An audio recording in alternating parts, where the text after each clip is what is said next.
Chers amis internautes, j'espère que vous allez très bien. Aujourd'hui, on est là pour dispenser la section de notre module de formation sur la phytothérapie qui concerne les maladies vénériennes, c'est-à-dire les maladies infectieuses.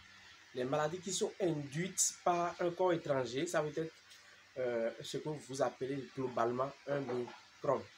Alors, suivez un peu le développement. Alors, on appelle maladie vénérienne une maladie qui a été induite par un corps étranger. Ça peut être un virus, ça peut être une bactérie, ça peut être un prion, mais les prions ne sont pas porteurs de maladie. Donc, voilà un peu, on va classifier. Parce que quand on vous dit la personne a une infection, on a tendance à tout mélanger, à envoyer des plantes antibiotiques un peu partout, n'importe comment. C'est ça, il faut noter quand on est phytothérapeute ou si on veut avoir des notions sur la phytothérapie.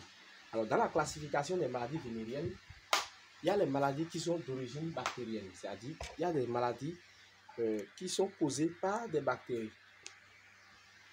Alors là, vous pouvez noter qu'il y a les salmonelloses qui sont créées par les salmonella typhi et paratyphi.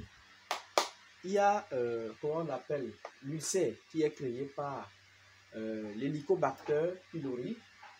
Et il y a plein d'autres maladies, plein d'autres microbes. Ça, c'est les bactéries.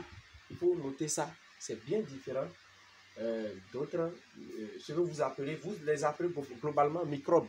Et vous envoyez les antibiotiques n'importe comment. Même ici, dans la classification avec les plantes médicinales, il y a des classes d'antibiotiques qu'il faut envoyer sur chaque type de pathologie. Ce n'est pas qu'on envoie seulement, on fait infuser des plantes antibiotiques n'importe comment pour guérir toute maladie. Non. Il y a les virus. Je viens de terminer les bactéries, je parle maintenant des virus. Au niveau des virus, il y a ce qui est très courant que vous pouvez connaître. Il y a les rougeoles et la variole. Ce qui fait les boutons sur les corps, c'est généralement les virus, c'est les infections à virus. Et vous allez voir que généralement, on vous recommande les poudres à canon, comment on appelle, la momordique, ce qu'on appelle l'yansiquin, tout ça là, c'est des plantes qui sont recommandées pour les infections virales. Et quand c'est une infection virale, par exemple, tu prends une plante qui doit s'utiliser contre une bactérie, ça ne va pas répondre. Il y a également l'herpès, c'est-à-dire les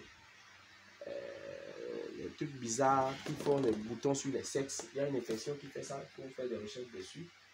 Il y a l'herpès, il y a le papillomavirus, il y a beaucoup de virus. Le coronavirus, voilà un exemple très palpable. Ça, c'est les virus, c'est les infections créées par des virus. Le virus du sida, le virus de l'hépatite. Il faut savoir classer et savoir quel type de plante il faut utiliser pour soigner les virus. Il y a les plantes antivirales, les plantes qui sont antibactériennes. Il y a également les parasites. Là, il y a les vers intestinaux. Il y a, généralement, ça se termine par iose ou iase. Il faut savoir, déjà dans la dénomination des maladies, vous pouvez faire déjà la différence. Les parasites, il y a les vers intestinaux, il y a pas mal, hein. Il y a pas mal de parasitose. Il y a beaucoup de parasitose.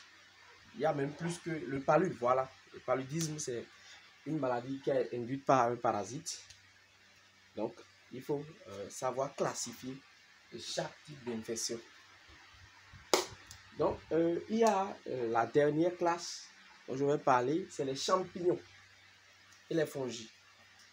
Vous allez constater déjà je vais donner l'exemple sur les nouveaux-nés, c'est ce qu'on appelle la tita enfant, c'est la candidose.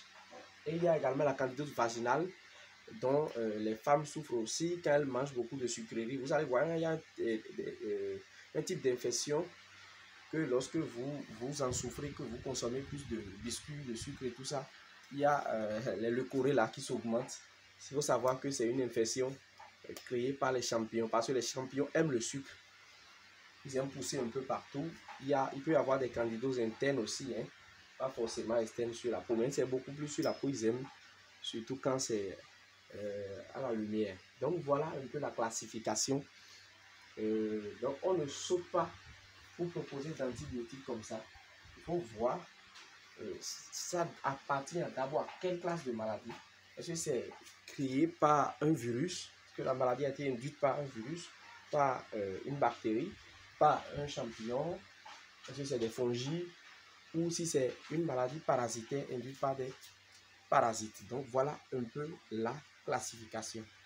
Et pour les plantes, nous allons faire une deuxième série de vidéos pour donner les plantes qu'il faut, les plantes antibactériennes, les plantes antivirales, les plantes antiparasitaires et lister également les plantes contre les fongies, antifongiques. Donc voilà un peu, nous avons une formation très dense en phytothérapie, en santé naturelle, en médecine alternative, en biocosmétique et très vaste. Donc vous pouvez toutefois nous contacter pour notre centre de formation et notre centre de médecine naturelle, de biocosmétique et de coaching santé. Merci.